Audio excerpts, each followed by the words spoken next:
I'm here with the famous Louis Richards here at 17th Street Recording in Costa Mesa. We're gonna rock the mic today.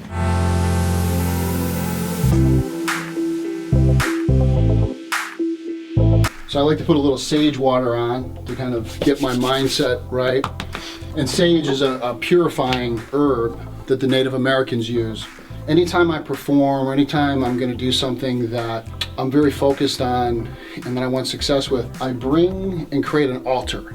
And so for today, part of my altar are the pictures of people that have passed away in my life. Dr. George, Tom Delaney, who I write about in the book, my cousin Cynthia, and my Uncle Floyd. Those are people that have passed recently. I keep their memory right in front of me on the altar to honor them in their life. Because the time cleanse is all about time, creating those great memories, just having a legacy. And so their legacy sits with me while I deliver this. I always clean the space with sage to begin with.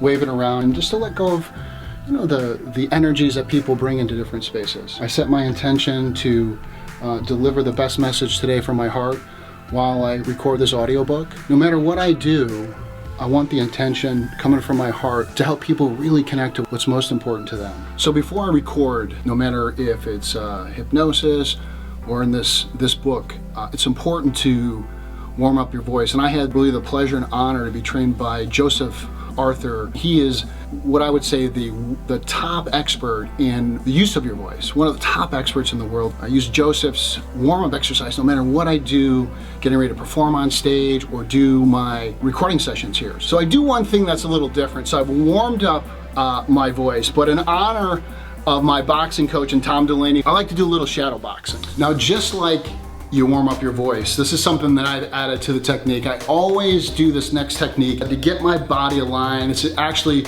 also a physical mantra, if you will, honoring my boxing coach, but this gets me focused. I want to get myself in a very positive performance mindset that's part of your body. I can really deliver a very clear and powerful message. Now, when I'm going on stage and doing this, people in the warm-up area in the green room, it's kind of funny, they kind of scatter.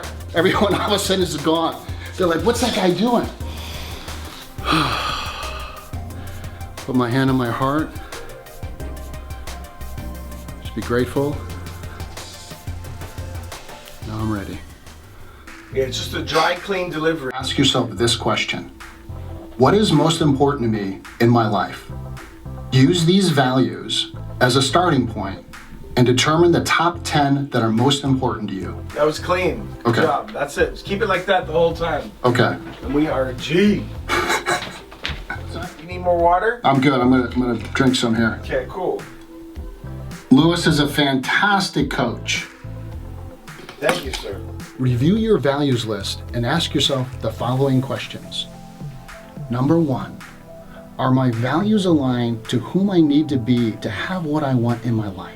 Aligning your values with your why is critical, because if your values are off, you will be making decisions that create conflict and roadblocks that slow your progress and keep you from realizing your full potential. All right, we're gonna take a little break. So that was a good couple hours. I need to rest my voice a little bit, have some tea, recenter myself, do my warm-up exercise for my voice, and then get back into doing a couple more hours to keep the energy and the intention and the pace all consistent so I can deliver the best audiobook. The biggest thing for me in the release of this book is to help people get their time back. You know, when I grew up, my mom raised me. I tell the story in the book and how she didn't have any time.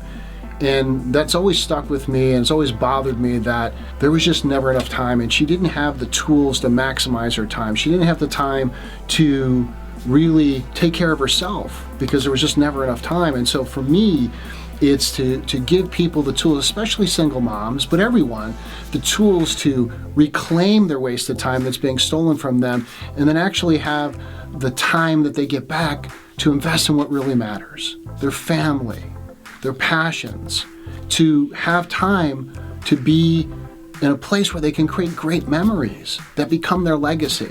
So you're probably wondering why I'm going through this. When I got my book deal, right from the very beginning, that was part of what I wanted to do to get the book deal, is that I would be the voice on the audio. This information is so important to me that I wanted me to deliver it with my voice and my intention behind it. This is just one of the many steps in writing the book. One of the great things about this last year, writing the time cleanse and committing myself to it, is I had to use every tool that's in that book that I teach people and that I write about.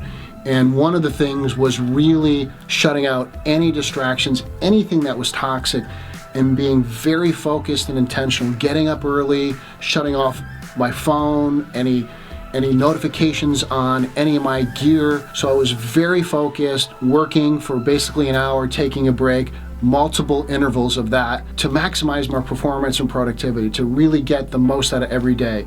And after a month or two, it started being just a regular part of my habits, where I could produce 3, 4, 5 times more than I normally could. One of the things is, as far as a principle of the time cleanse, to relax and to not let time pressure get to me. Time pressure is the thing that will reduce your performance, will reduce my performance, and that when I feel anxious or I feel that there's not enough time, I've got to remind myself, I am time.